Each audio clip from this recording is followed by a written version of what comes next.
इसके पहले की जो क्लास थी हमारी, राइट, उसमें हम लोगों ने आदेश की एकता व सिद्धांत हम देख चुके थे, राइट। हमने देखा था ए, बी और सी तीन, जैसे ए बी का अधिकारी है और बी सी का अधिकारी है, ये हम देख चुके थे, राइट। इसके धनात्मक प्रभाव ये सब हमने देख लिए थे। अब आता है निर्देश की एकता का सिद्धांत। निर्देश की एकता का मतलब होता है बेटा कि आप एक ग्रुप है, जैसे आप लोग सभी 12th के स्टूडेंट्स हैं, है ना। आप सभी एक तरह से देखा जाए तो मान लो आप मेरे अंडर में हो, है ना, अधीनस्थ हो, ठीक। मैं आप लोगों का बॉस मान लो, ठीक है ना, थोड़ी देर के लिए, है ना। तो यदि मैं आपको कुछ डायरेक्शन देता हूं किसी काम का, कि जैसे मैं आपको बोल सकता हूं कि भैया कल से हम अकाउंट पढ़ेंगे, राइट। मैंने एक एक जगह से आदेश आया और सबके लिए आया, हाँ या ना। तो एक देखो, आदेश की एकता, इसके ऊपर वाला क्या है, आदेश की एकता, और यहां क्या है, निर्देश की एकता। आदेश की एकता में एक व्यक्ति को आदेश करेगा, ठीक। और निर्देश में एक व्यक्ति पूरे ग्रुप को क्या करेगा, निर्देशित करेगा, डायरेक्शन देगा, जिसको हम टीम लीडर बोल सकते हो। मान लो आप सब एक पूरे मेंबर, है ना, आपका लीडर कौन हो गया, मैं हो गया। तो मैंने यहां से आपको क्या करा, एक निर्देश दिया कि कल से हम क्या करेंगे, अकाउंट पढ़ेंगे। तो आपको क्लियर है, सभी को क्लियर है कि कल हम अकाउंट पढ़ेंगे, तो कल कौन सी बुक लेके आना है, अकाउंट की बुक लेके आना है, राइट। अब इधर से जयेश सर आ गए, जानते ही हो आप उनको, वो आ गए, उन्होंने बोला कल मैं आपको पढ़ाऊंगा मैथ्स मेरे जाने के बाद में। तो अब हो गए आप कंफ्यूज कि कल अकाउंट पढ़े या मैथ्स पढ़े, समझ में ही नहीं आ रहा, है ना। तो यहां पर सिंपल सी भाषा में इन्होंने समझाया है निर्देश की एकता का सिद्धांत, कि भैया आपको पूरे ग्रुप को जो निर्देश मिलना चाहिए वो केवल एक ही व्यक्ति से मिलना चाहिए, है ना, नहीं तो क्या हो जाएगा, कंफ्यूजन हो जाएगा, ठीक है। जैसे किसी थाने में, पुलिस थाने में, वहां का सीनियर कौन होता है, टीआई, है ना। वो व्यक्ति आदेश पूरे वहां जितने भी ग्रुप, वहां पर जितने भी अधीनस्थ वहां पर कर्मचारी है, जो भी पुलिस है, उनको सबको आदेश कौन देगा, वहां का टीआई, ठीक है। एसपी नहीं देगा, एसपी भले से ऊपर है किसके, टीआई के, पर एसपी वहां आदेश नहीं दे सकता, आदेश वहां कौन देगा, टीआई देगा।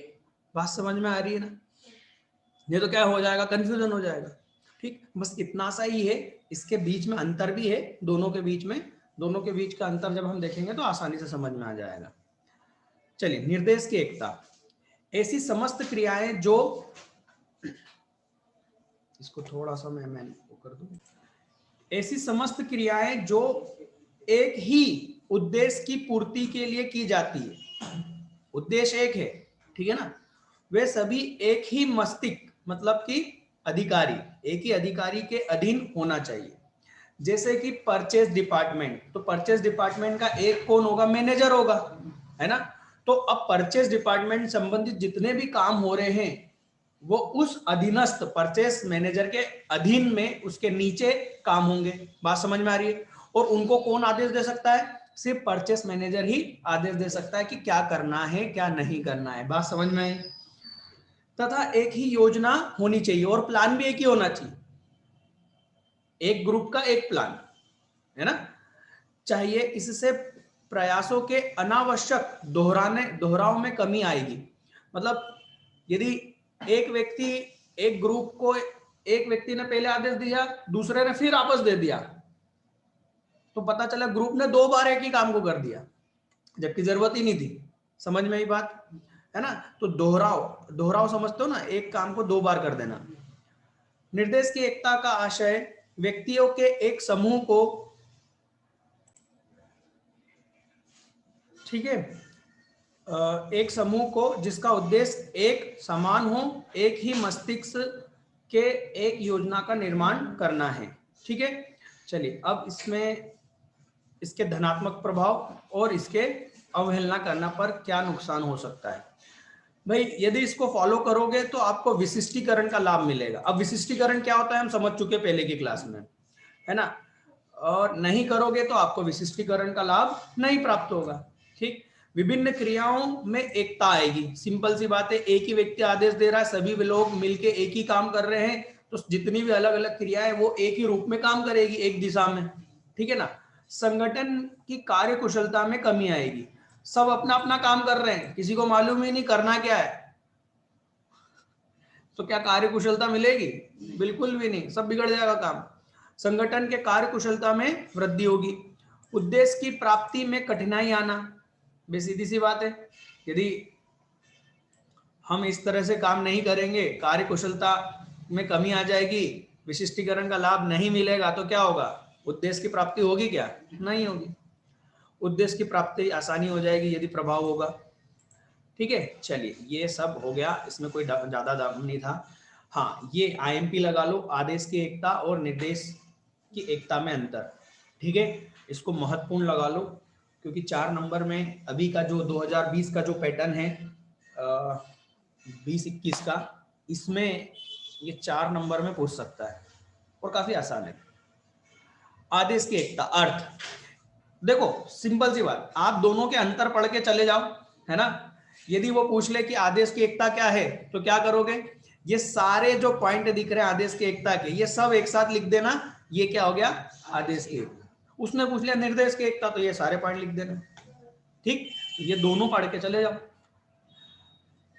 इसके अनुसार प्रत्येक अधीनस्थ को केवल एक ही अधिकारी से आदेश प्राप्त होना चाहिए। एक कर्मचारी को उसके अधिकारी से क्या मिलेगा? आदेश मिलेगा। उसका एक ही अधिकारी होगा, उसके 2 अधिकारी नहीं हो सकते। ठीक है ना। तथा उसे उसी अधिकारी के प्रति उत्तरदायी होना चाहिए। उत्तरदायी तो समझ में आ गया ना, काम की जवाबदेही। ठीक है ना। इसके अनुसार समान उद्देश्य वाली क्रियाओं, निर्देश में पढ़ रहे अपन, है ना। इसके अनुसार समान उद्देश्यों वाली क्रियाओं के समूह के लिए एक ही अध्यक्ष एवं एक ही योजना होना चाहिए। जैसे आप सभी को कॉमर्स पढ़ना है, तो आप सभी के लिए मैं हूं यहाँ पर टीचर, एक ही टीचर है, एक ही व्यक्ति पढ़ा रहा है। अकाउंट एक ही व्यक्ति पढ़ा रहा है, बात समझ में आ रही है? एक विषय को एक ही व्यक्ति पढ़ा है। 2 व्यक्ति पढ़ाएंगे एक ही विषय को, पूरे ग्रुप को, तो गड़बड़ हो जाएगी। वो बोलेंगे सर, बच्चे बोलेंगे सर वाले सर ने तो ये बोला था, फिर वो सर बोलेंगे अरे अरे वो गलत है, मैं बता रहा हूँ वो सही है, गड़बड़ हो जाएगी ना, है ना। तो एक समान उद्देश्य वाली क्रियाओं के ग्रुप को, समूह को एक ही अध्यक्ष क्या करता है? गाइड करता है, निर्देशित करता है। उद्देश्य, इसका उद्देश्य भ्रांति को दूर करना है। किसका उद्देश्य? आदेश की एकता का। कि भाई भ्रांति क्या हो सकती है? भ्रांति मतलब भ्रम। क्या हो सकती है? कि मैं किसका काम करूं, ए का काम सुनूं कि बी का सुनूं। यदि 2 अधिकारी हो जाएंगे तो एक व्यक्ति जो कि सी है, वो क्या हो जाएगा? परेशान हो जाएगा कि मैं किसका काम करूं। तो आदेश की एकता यदि हम सिद्धांत का पालन करेंगे, तो उसको कोई डाउट नहीं रहेगा, कोई भ्रम नहीं रहेगा कि किसका आदेश सुनना है। उसको मालूम है कि मेरे को केवल बी का आदेश सुनना है। समझ में आई बात? अर्थात दोहरी अधीनस्थता को रोकना है। इसका उद्देश्य संगठनात्मक उद्देश्य की प्राप्ति के लिए सभी कर्मचारियों के प्रयासों को निर्देशित करना है। भाई देखो, संगठन में कई लोग हैं, कई लोग काम कर रहे हैं, उन सभी को निर्देशित तो करना होगा। तो वो निर्देशित करना, सभी को एक काम की ओर लेके जाना, किस सिद्धांत के अंदर आएगा? निर्देश। कई लोग काम कर रहे हैं, उन सभी को क्या करना है? गाइड करने की जरूरत है ना। तो गाइड करने की जरूरत है, ये बात तो सही है, पर आप बस इस चीज का ध्यान रखो कि केवल एक ही व्यक्ति से निर्देश जाना चाहिए। भाई हमारे घर में शादी है, ठीक है, मान लो भोजन व्यवस्था हमने किसके हाथ में दे रखी है? दादाजी ने हमारे पापा जी के हाथ में रख रखी है भोजन व्यवस्था। बात समझ में आ रही है? तो अब भोजन क्या, कब, कैसे होगा, वो सारा डिसीजन कौन लेंगे? पिताजी लेंगे। अब पिताजी किसी हलवाई को बता रहे हैं कि देखो इतने लोगों का, 500 लोगों का खाना बनाना है। उधर से मान लो कि ताऊजी आ गए, है ना, पापा से बड़े, उन्होंने बोला 700 लोगों का खाना बनना चाहिए। हो गई गड़बड़, हो जाएगी कि नहीं? अब वो हलवाई क्या करेगा? वो पागल हो जाएगा, करूं क्या, किसकी सुनूं? पूरा ग्रुप, हलवाई का जो पूरा ग्रुप आता है ना, वो परेशान हो जाएगा। तो निर्देश तो देना है, पर आप ये ध्यान रखो कि निर्देश केवल एक ही व्यक्ति दे पूरे ग्रुप को। ठीक है, आगे महत्व, इससे कुशलता बढ़ती है, इससे एक रूपता व समन्वय स्थापित होता है। जानते हैं ना एक रूपता और समन्वय। एक रूपता का मतलब क्या हुआ, सभी लोग भाई ग्रुप मिलकर एक बड़ा ग्रुप, कई लोगों का ग्रुप मिलके एक ही काम कर रहा है, उसको क्या बोलेंगे, एक रूपता। और समन्वय, भाई सभी लोग जब मिलके एक ही काम कर रहे हैं तो आपस में समन्वय भी बहुत जरूरी है। तो वो कहां से आती है, यूनिटी, मतलब कि निर्देश की एकता से आती है। प्रभाव, इससे कर्मचारी व्यक्तिगत रूप से प्रभावित होते हैं। मतलब बी ने सी को आदेश दिया या ए ने सी को आदेश दिया तो प्रभावित केवल एक ही व्यक्ति हो रहा है, कौन, सी, राइट। इसमें पूरा का पूरा ग्रुप प्रभावित होगा। मतलब ध्यान से समझना, यदि आपने आदेश की एकता का अवहेलना करी तो एक ही व्यक्ति से नुकसान होगा आपको, पर आपने निर्देश की अवहेलना करी, निर्देश की एकता की अवहेलना करी, मतलब उसका पालन नहीं करा, तो सोचो कितने लोग गलती कर बैठेंगे और कितना बड़ा नुकसान हो जाएगा। क्यों, क्योंकि निर्देश आप एक पूरे ग्रुप को दे रहे हो। समझ में आई बात। मतलब मैं जैसे बोल दूं कि अकाउंट पढ़ाएंगे और जयेश सर आके बोल रहे कि मैथ्स पढ़ाएंगे, हो गया, 50 बच्चे बैठे हैं तो 50 बच्चे गलती कर बैठेंगे, है ना। तो बड़ी गलती कौन सी हो जाएगी, निर्देश की एकता में, और इसमें एक ही व्यक्ति प्रभावित होगा। ठीक है, इसमें पूरा संगठन प्रभावित होगा। ओके, चलिए ये एक आईएमपी क्वेश्चन था।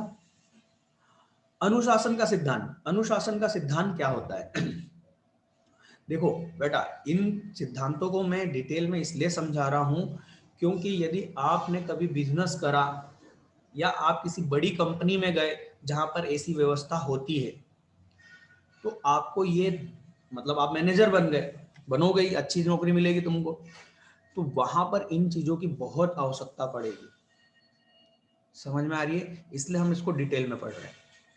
इसके बाद के जो चैप्टर्स आएंगे उनमें हम इतना डिटेल में बात नहीं करेंगे, बहुत आसान हो जाएगा। जितना दम लगा के हम यहाँ पढ़ेंगे, है ना, जितना डिटेल में हम यहाँ पढ़ेंगे उतना ही आसान आगे के चैप्टर हो जाएंगे।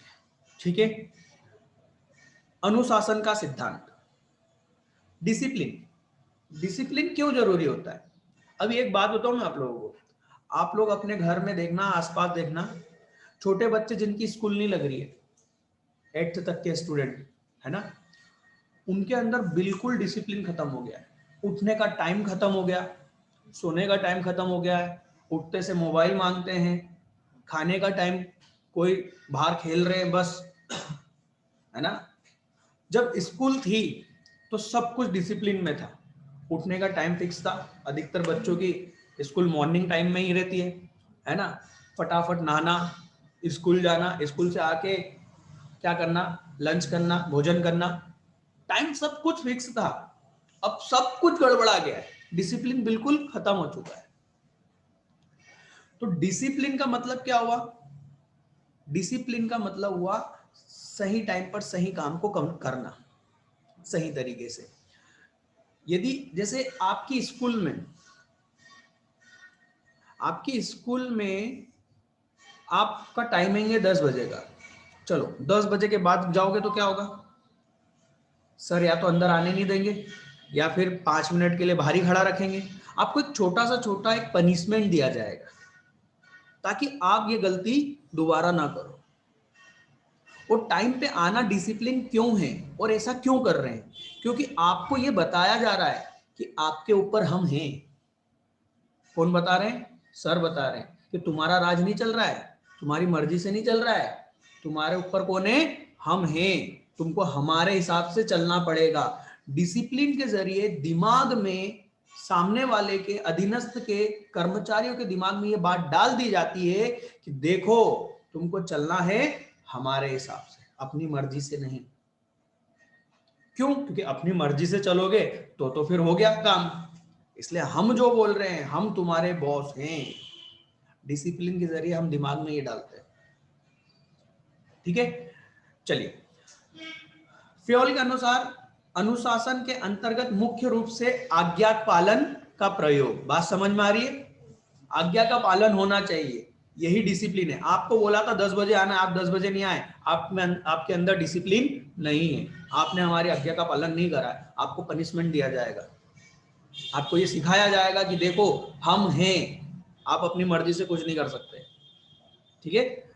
शक्ति, ताकत का प्रयोग है ना, व्यवहार एवं आदर आदि बातें शामिल होती है डिसिप्लिन में। सख्ती करते ना अपन, 10 बजे आ ही जाना, मैं तो भगा दूंगा, है ना। व्यवहार, आदर, है ना। आपके टीचर जब क्लास में आते हैं तो आप क्या बोलते हो?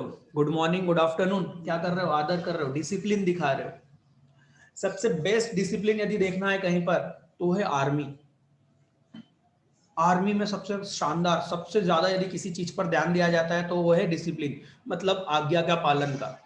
मालूम है, मैंने ऐसा सुना है, अब मैं इतना जानता नहीं हूं कि सही है या गलत, पर मैंने सुना है क्या कि आप यदि वहां पर जैसे सैनिक की ट्रेनिंग में जा रहे हो, राइट, है ना, तो आपके जो बॉस है ना वो आके बोलेंगे ये यहाँ पर 8 फीट गड्ढा खोदो। ठीक है, आपने खोद दिया, आप अपने आप पे गर्व महसूस करोगे कि मैंने गड्ढा खोद दिया। अब आपका बॉस आके बोलेगा वापस मिट्टी डाल दो। अब आप सोचो क्या करोगे? आपके अंदर एक वो आएगा भाव, पागल आदमी है यार, एक तो इतनी मेहनत करवा के खुदवाया ना, आपस डाल दो। पर आप कुछ नहीं कर सकते, आपको वो करना है। आपने बहस करी मतलब आप उसकी आज्ञा का पालन नहीं कर रहे हो, आप उसकी आज्ञा का पालन नहीं कर रहे हो मतलब आपके अंदर डिसिप्लिन नहीं है।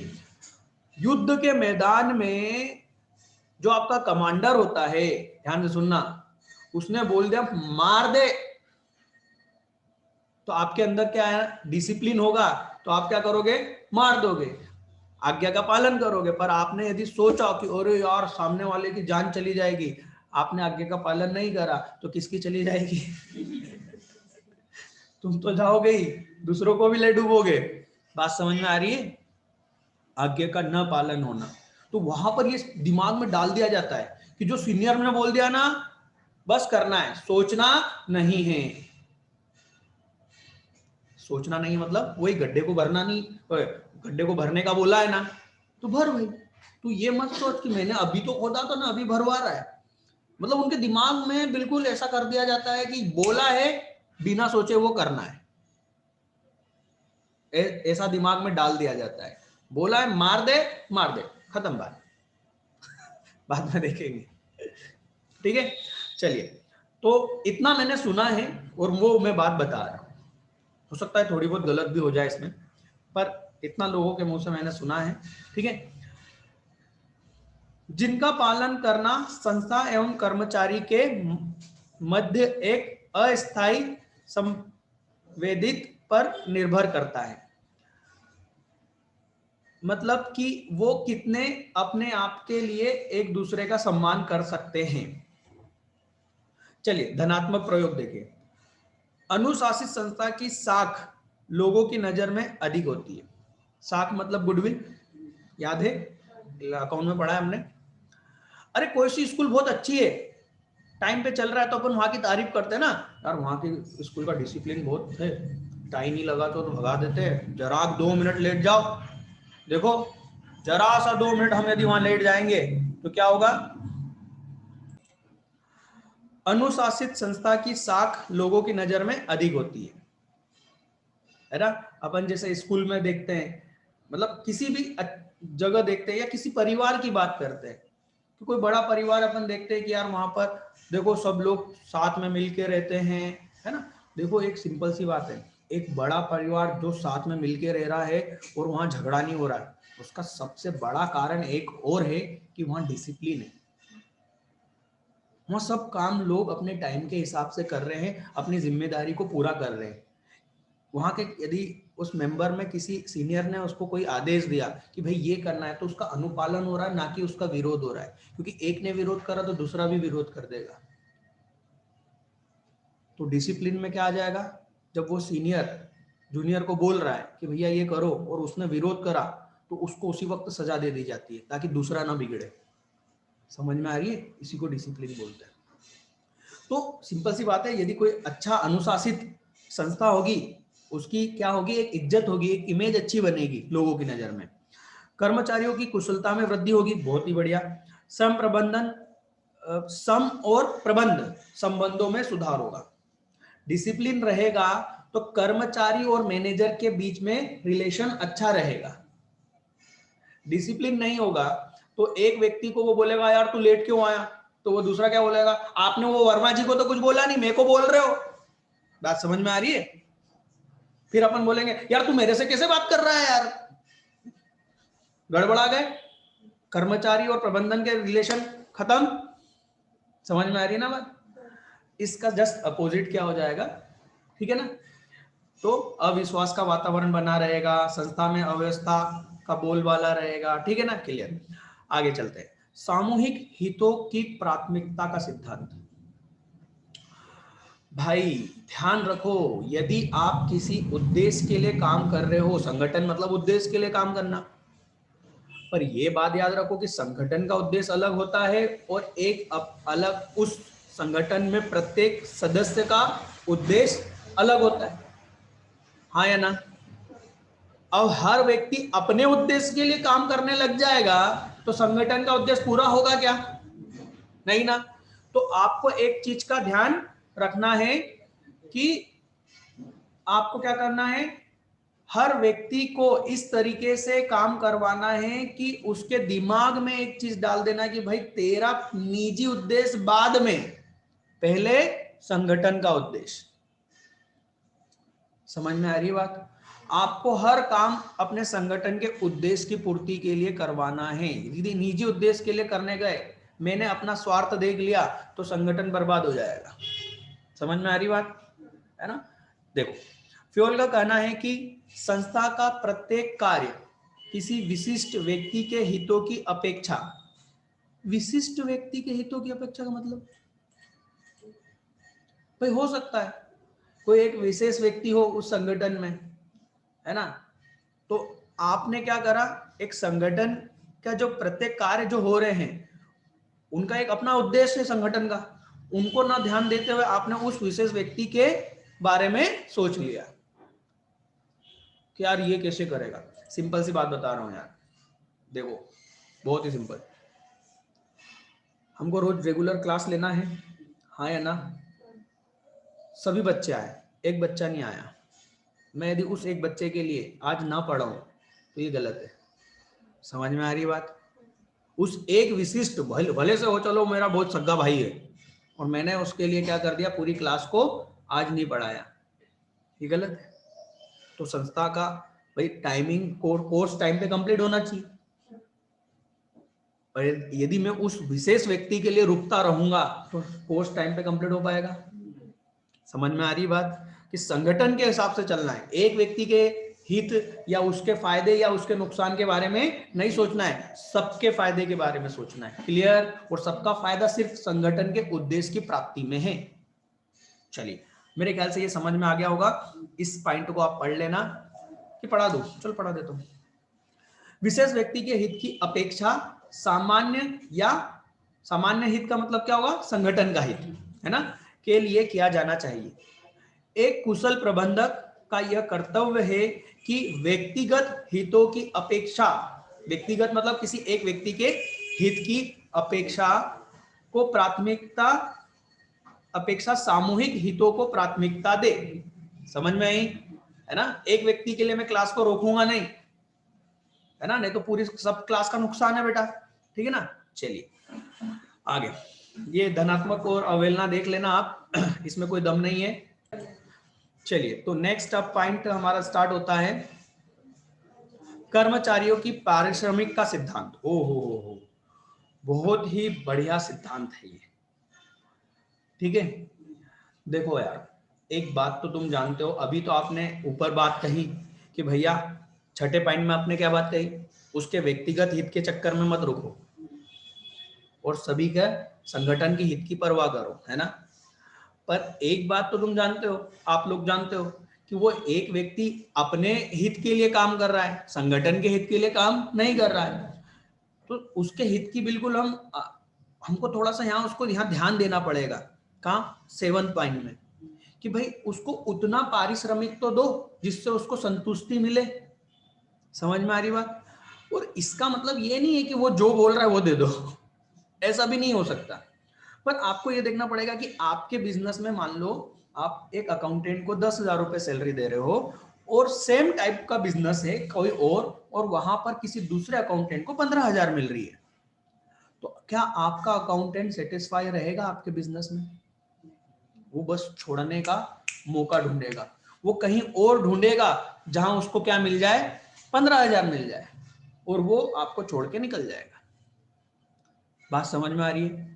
याद रखना, किसी भी संस्था में कर्मचारी का बार बार जाना, मतलब 3 महीने काम करा, फिर वो छोड़ के चला गया, फिर एक नया आया, फिर वो चला गया, फिर वो आया, फिर एक नया चला गया। बात समझ में आ रही है? इसको हम बोलते हैं टर्नओवर, लेबर टर्नओवर। क्या बोलते हैं? आना जाना, लेबर का आना जाना।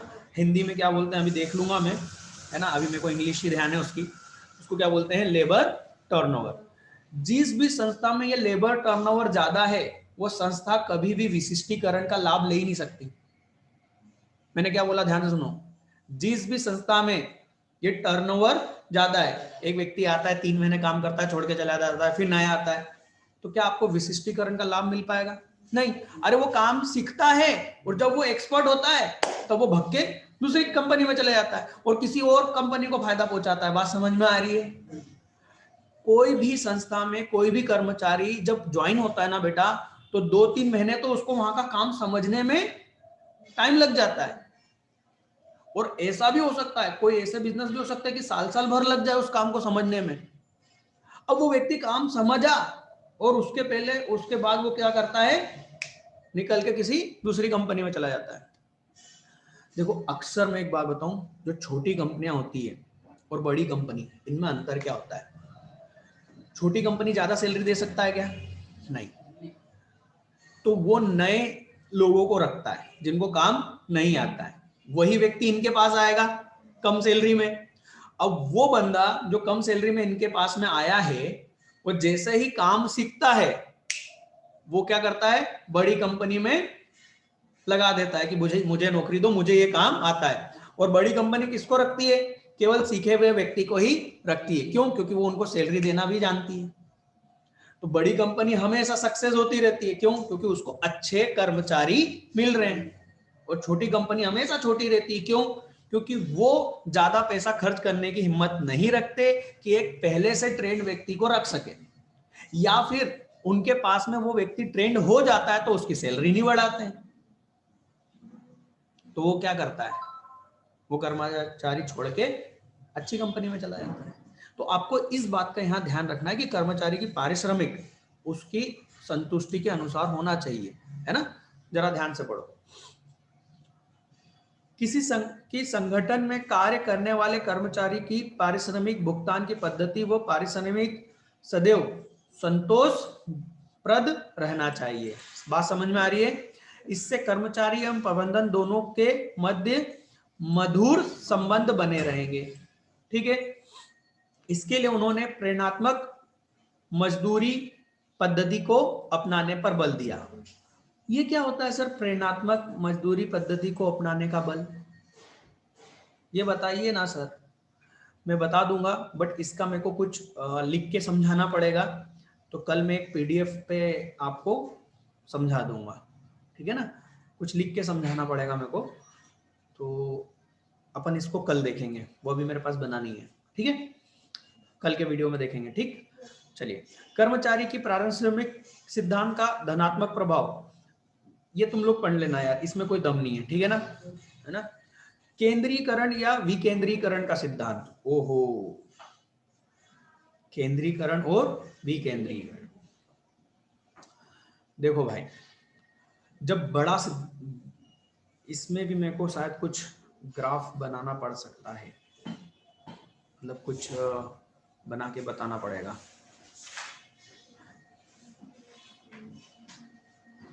चलो, ये केंद्रीकरण वाला कल देखेंगे अपन, ये भी कल देखेंगे। इसके लिए कुछ बना के आपको मेरे को बताना पड़ेगा, राइट, कुछ डायग्राम वगैरह। ये याद रखना, अपने को केंद्रीकरण पढ़ना है और ये प्रेरणात्मक मजदूरी पद्धति, ठीक है। चलिए, सोपान या संपर्क श्रृंखला का सिद्धांत। बेटा ये एक दो बार पूछा जा चुका है ना। सोपान श्रृंखला क्या होती है या संपर्क श्रृंखला क्या होती है, इंग्लिश में स्कॉलर चेन सिद्धांत क्या है। बहुत सीधा सा सिद्धांत है। यानी अगले पेज पे आप डायग्राम देख रहे हो जिसको हमने थोड़ा सा अभी समझा था, है ना। ए सबका बॉस है ना। यदि नीचे से देखें तो एफ का ई है, ई का डी है, डी का सी है, सी का बी है। ठीक है, अब मेरे को बात को समझना। ए बी को निर्देश दे सकता है, ए जी को निर्देश दे सकता है। ठीक है, यदि एफ को कुछ प्रॉब्लम है तो एफ इसकी जानकारी किसको देगा, फिर ई क्या करेगा, राइट। अब मुझे बताओ यदि डी को कुछ बात कंफर्म करनी है जो कि आई से कंफर्म करनी है, बात समझ में आ रही है, किससे, आई से, कि क्या ऐसा वहां पर हुआ। ये अलग अलग ब्रांच है, ये समझ लो, है ना। बी मतलब भोपाल, चंडीगढ़ की ब्रांच, है ना, दिल्ली की ब्रांच, ये सब अलग अलग शहर है, राइट, अलग अलग ब्रांच है ये। तो इन अलग अलग, अब डी को, दिल्ली वाली ब्रांच को इंदौर वाली ब्रांच में कुछ बात कंफर्म करनी है ना। कायदा तो क्या बोलता है कि डी को पहले सी को बोलना पड़ेगा, फिर सी बी को बोलेगा, फिर बी ए को बोलेगा, फिर ए जी को, फिर जी एच, फिर आई, फिर यहां से रिप्लाई चालू होगा, I H, H G, G A B, B C, C D. सोच लो, समझाने में इतना टाइम लग गया, तो सच में जब ऐसी इंफॉर्मेशन जाएगी तो कितना लेट हो जाएगा और वो इंफॉर्मेशन का महत्व खत्म हो जाएगा, राइट। तो ये फेओल सर बोलते हैं कि भाई इतनी गधामाली मत करो, एक काम करो भाई डी, तो डायरेक्ट क्या कर, आई से बात कर ले अपने समकक्ष में। ये इसके क्या है, समकक्ष है, बात समझ में आ रही है ना। ये भी मैनेजर है, ये भी मैनेजर है, तुम दोनों मैनेजर आपस में बात कर लो यार, क्या करना है, क्योंकि इतनी बात घुमा के जाएगी और फिर आएगी तो शायद बहुत देर हो जाए। समझ में आ रही है बात भाई, दो टीआई आपस में बात कर लो, समझ में आ रही। खरगोन के टीआई और भिकनगांव के टीआई आपस में बात कर लो, क्या करना है यार। अब तुम एसपी को बोलो ना, फिर एसपी इधर बोले, हो सकता है जब तक तो दंगा भड़क जाए और खून खराबा हो जाए, हाँ या ना। ठीक, इसको क्या बोलते हैं, गैंग प्लैंक। क्या बोलते हैं, बिल्कुल क्वेश्चन पूछा जाता है, गैंग प्लैंक क्या होता है। तो आपको यही सिद्धांत को लिखना है, कौन से, सोपान वाले सिद्धांत को लिखना है। ध्यान देना, मैंने जो अभी बोला है, गैंग प्लैंक यदि बोले तो यही सिद्धांत लिखना है। फटाफट पढ़ें इसको। सोपान श्रृंखला से आशय उच्च अधिकारी से लेकर निम्न अधिकारी के मध्य संपर्क की एक निश्चित व्यवस्था से है। एक दूसरे को कौन किसको संपर्क करेगा, ठीक, जिसमें कर्मचारी के पारस्परिक संबंधों, आदेशों एवं निर्देशों को परिभाषित किया जाता है। मतलब कौन किसको आदेश दे सकता है, कौन को किसको निर्देश दे सकता है, ये बता दिया जाता है। ठीक, फ्योल के अनुसार कर्मचारियों अधिकारियों के संगठन में एक स्पष्ट श्रृंखला होनी चाहिए, मतलब कौन किसको आदेश कर सकता है, किसको निर्देश कर सकता है। इससे अधिकार एवं कर्तव्यों के उल्लंघन होने का भय नहीं रहता तथा एक टीम भावना से कार्य किया जाता है। इस श्रृंखला में आकस्मिकता के समय, आकस्मिकता समय मतलब इमरजेंसी, भाई भेगन गांव में कुछ ग्रुप ने मिलकर कुछ दंगा मचाने की कोशिश करी, पुलिस की जरूरत है, अब वो बॉस को बोले, वो उसको बोले, वो उसको बोले, लेट हो सकता है, तो वो पास के थाने में फटाक से खबर करेगा ना उसी टीआई को कि भैया फटाक से यहाँ भेजो, यहाँ बहुत, यहाँ पर पुलिस बल कम पड़ रहा है। समझ में आ रही बात, आकस्मिकता है ना, डायरेक्ट आकस्मिकता, इमरजेंसी में डायरेक्ट बात करने की परमिशन होना चाहिए, ये बस ये कहना चाह रहा है।